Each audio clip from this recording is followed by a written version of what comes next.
Recently in the stock market, one stock is making big headlines and that is Tata Motors. बहुत सारे ऐसे लोग हैं ना जो टाटा मोटर के बारे में भी पूछ रहे हैं और जब से हमने देखा है कि भाव इसके 700 रुपए के भी नीचे आ गए थे। टाटा मोटर्स पर एक व्यू चाहिए आपसे, क्या गलत क्या हो रहा है इस कंपनी के साथ? 33% अब अपने हाई से गिर चुका है।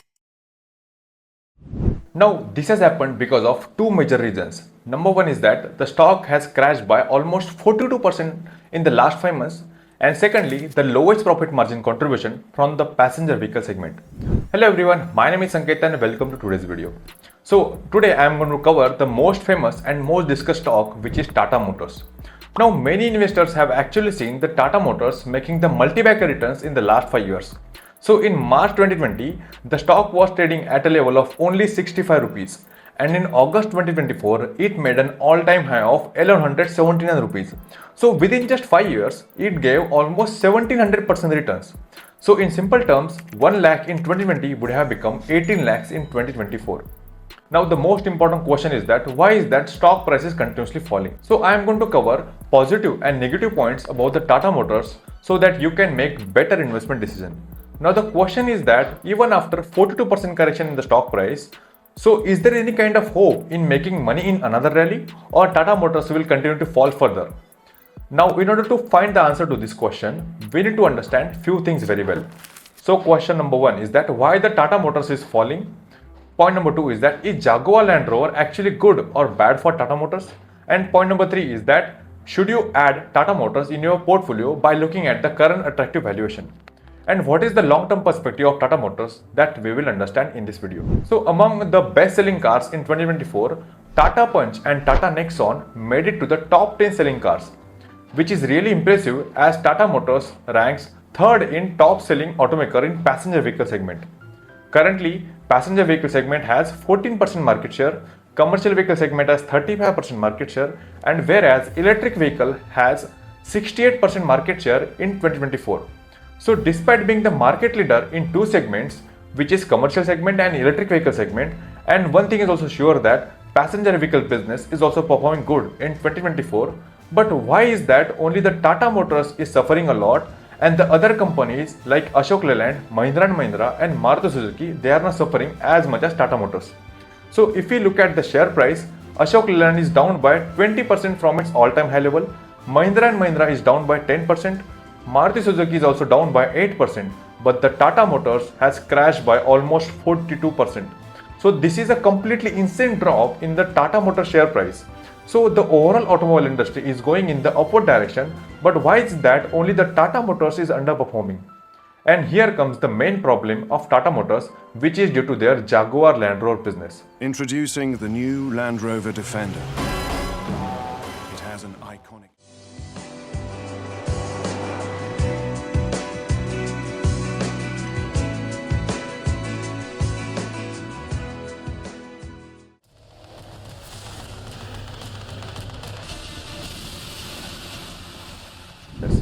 So if we closely understand the revenue breakdown of Tata Motors, then we can see that Jaguar Land Rover contributes almost 69% of the revenue.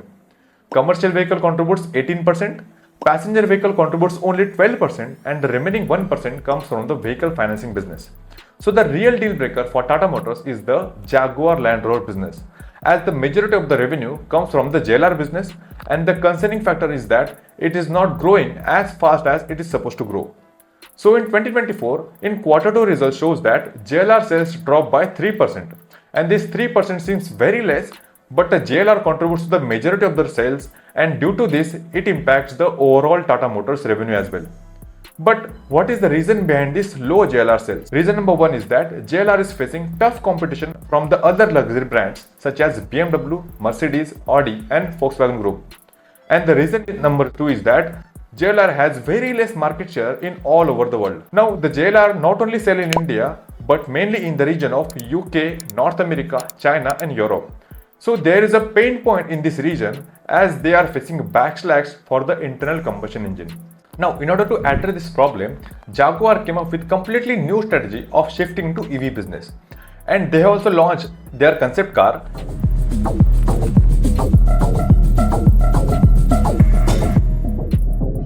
And many people have criticized their new design and their logo.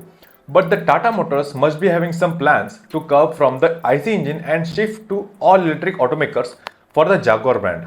But how this Jaguar's new strategy is going to help Tata Motors? Well, I am not really sure about it right now, but this is a reason Jaguar Land Rover has become the double-edged sword for the Tata Motors business. So JLR contributes 69% of the revenue and the 76% of the overall profits of Tata Motors. And the why the Tata Motors is heavily dependent on it. If the JLR performs well, then obvious reason is that Tata Motors will also perform well, and so the stock price of the company. But currently JLR is not doing so well and there is so much negativity about it, and this is the reason it is impacting the stock price of the company. But if you are investing in the Tata Motors just based on the passenger vehicle segment and EV segment, then you are making a huge mistake over here, because passenger vehicles contributes only 12% of the revenue and only 0.4% of the profit, which is barely adding value to the Tata Motors. Now let's look at some of the positive points and why one should invest in Tata Motors. So basically there are three major factors that could lead to the rise of the Tata Motors share price. Number one is that FIDIs and the government have increased their stake within just 6 months. FI has increased their stake by 0.48%, DI have increased their stake by 0.61%, and the government has increased their stake by 0.17%. Point number two is that Tata Motors has achieved its highest net profit in 2024 itself. But if you look at the net profits of Tata Motors over the last 10 years, then we can see that it is inconsistent in every year. So from 2019 to 2024, in these last 4 years, company incurred heavy losses. And the obvious reason is that lower sales of JLR business. But in 2024, it clocks its highest net profit in the last 5 years. So this is a good sign that company is making huge profits also. And coming to the point number 3 is that Tata Motors is currently trading at a lowest valuation among its competitors. So currently the automobile industry PE is trading at a level of 16.9, which is usually considered as the benchmark. But when we look at the other brands such as Mahindra & Mahindra, Eicher Motors and Maruti Suzuki, these automakers are trading at a higher valuation compared to the industry PE level.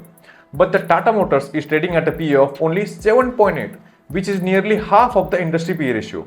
So this lowest valuation of Tata Motors seems attractive to the investors at the current price level. And there are 3 factors you can consider while freshly making entry at Tata Motors, only if you are looking for the long term. Now comes the solution. In what ways Tata Motors can improve their fundamentals? So I have 4 major points to share with you all. Point number 1 is that JLR has to become the cash cow business for Tata Motors and mainly focusing on the Jaguar EV business. Point number 2 is that Tata Motors needs to expand their passenger vehicle segment and needs to introduce new fleet of vehicles as they lack in sedan segment. Point number 3 is that they need to focus more on the profitability as it is not consistent. Sometimes it incurs huge losses and sometimes it huge profits as well. So they need to come up with a new strategy in order to make consistent profits like Mahindra & Mahindra. And the last point is that Tata Motors really needs to work on their service center experience. So by looking at the negative and positive points about the Tata Motors, now the decision up to you whether should you invest or not. Well, this is not any buy or sell recommendation. Hope you like overall analysis about the Tata Motors. And so till then, keep learning and keep investing.